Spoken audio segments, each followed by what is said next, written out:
come back again, I see. Well, come on in, welcome. Last time, we looked at our arrival in Jerusalem for the feast of the Passover. The events of that day took us all by surprise, but nothing as much as what was to follow. Today, I'm going to tell you what I remember of what happened at the temple and at Bethany. The week was getting stranger and stranger. You know, we often went to the temple with Jesus, but it was never without incident. I can remember his mother, Mary, one day telling us of an early visit. She, Joseph, and Jesus, he was about 12 years old at the time. They came into Jerusalem for the Passover, just like us. But on the way home, they found he was missing. And they searched everywhere along the caravan, but he was nowhere to be found. And they travelled almost a day before they realised that he was gone. And so, fraught with worry and concern, they turned round and started to come back to Jerusalem. Well, with the 2 days' travel and with a day wandering around Jerusalem trying to find him, Jesus was alone for 3 days. Where did they find him? Yep, you guessed it. He was in the temple. He was debating and talking and listening and asking questions of the teachers there, and they were amazed at his understanding and his insight. Well, I suppose you could say that some things never change. But in our past visits to the temple all together, just him and the 12 of us, I can remember the time when the Pharisees tried to trick him.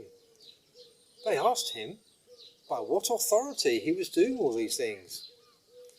And Jesus said that he would answer the question if they told him by what authority John the Baptist did what he did. Oh, that stumped them. Even after discussing together, they refused to answer. You see, if they'd have said that John's authority came from God, then Jesus could have claimed the same. If they'd have said that John had no authority at all, that would have angered the people and the crowds. It could have caused a riot. And so they were lost for words and just had to keep silent. Another day, we were in the temple, and the people insisted on having a sign from Jesus. And Jesus said that if they were to destroy the temple, he would rebuild it in 3 days. He called it the sign of Jonah. The people really didn't know what to make of that. Some even laughed and mocked him. But later, quite a while later, we remembered this and realised that he wasn't talking about the temple, he was talking about his own body. That even if his own body was destroyed, it would return after 3 days. Another time, we were just leaving and we were just admiring the temple, its architecture, its building. And Jesus said that one day the temple was going to fall, not one stone left upon another. This time, he wasn't talking about himself. But why would Jesus prophesy that the temple was coming to an end? Surely, with him as king, the temple would last forever. But everything else, he said, came to pass. So I guess we'll just have to wait and see. So, on this day, it was with anticipation and more than a little trepidation that we left for the temple. We were still excited by the events of the previous day. And when we arrived, it was filled with those people who were sacrificing and paying their festival tithes and offerings.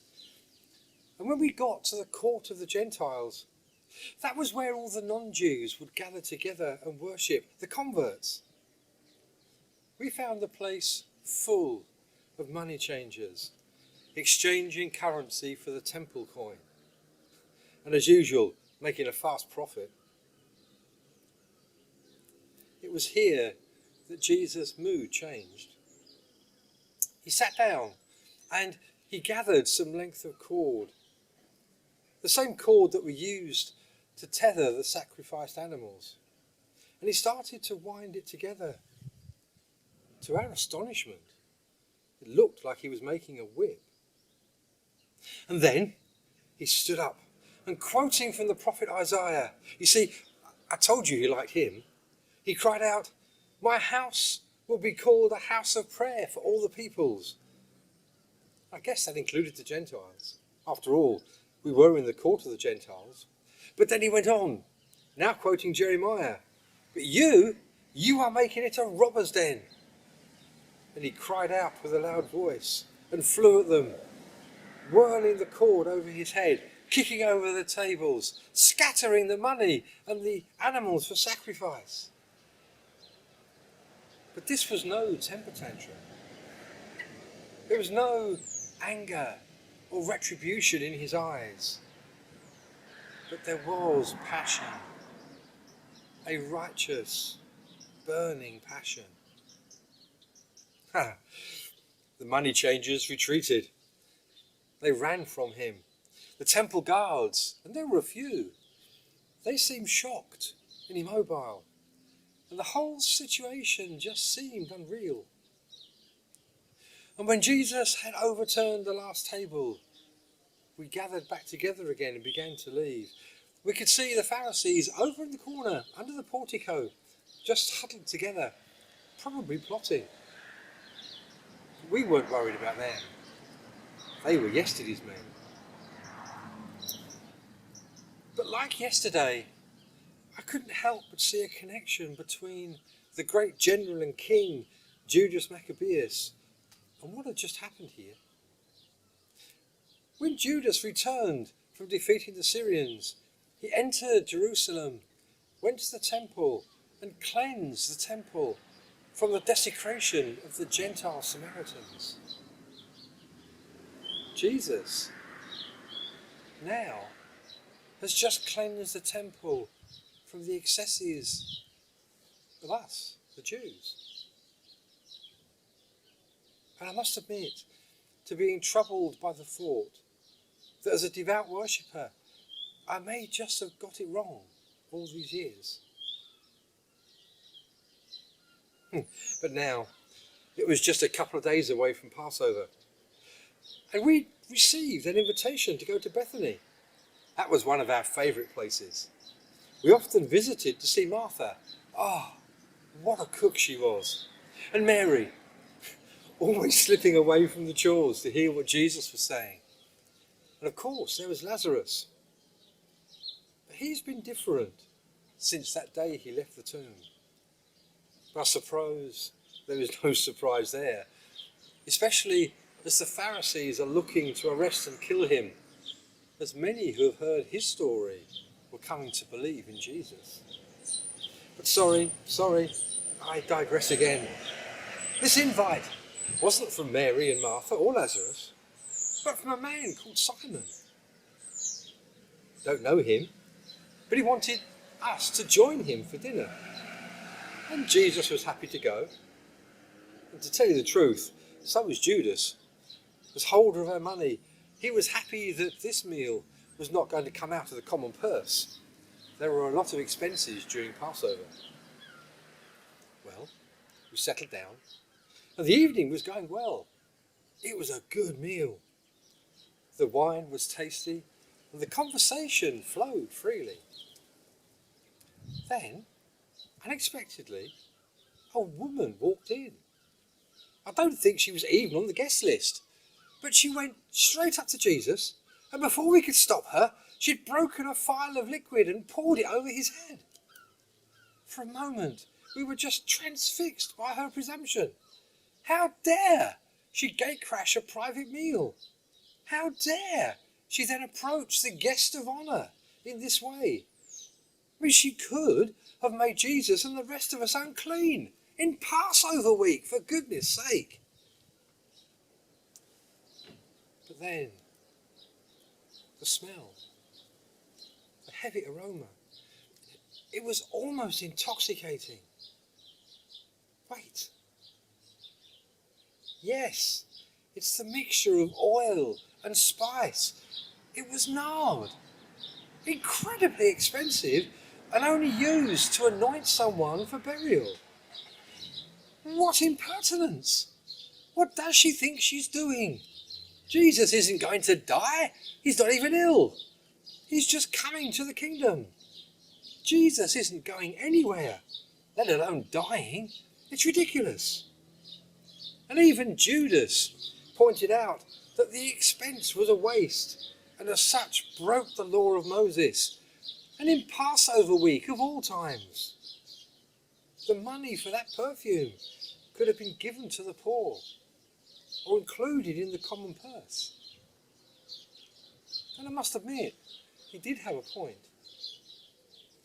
But then, Jesus began to speak, quietly calming our objections, saying that she had done him a good deed, anointing him for burial. He said that she would forever be remembered for this act. It's certainly stuck in my mind, I can tell you. Even though I didn't really understand what Jesus had said, I guess he was just trying to be kind. Jesus is like that. But as Jesus spoke, there was another memory, struggling to come to mind. Yes, it was another story that Mary, his mother, told us in an unguarded moment. It was about his birth and about how they were visited by several men from foreign lands, who brought them wonderful gifts. When Mary told the story, there was a wistfulness in her voice. It was as if it was a bitter-sweet memory. I think the thing was that one of the gifts was myrrh, another spice used to anoint at burial. But the moment passed. But that did bring the meal to an end. There was little that could be said after all that. But so much to think about. You see, we really didn't see the events of the next few days coming. I mean, how could we? We were sure that this was Jesus' time. Sure that the kingdom had come. Sure that he would reign. This was all true. Just not in the way that we thought. But that's for another time. And if you come back, I will tell you how we celebrated Passover together for that last time. Until then, God be with you.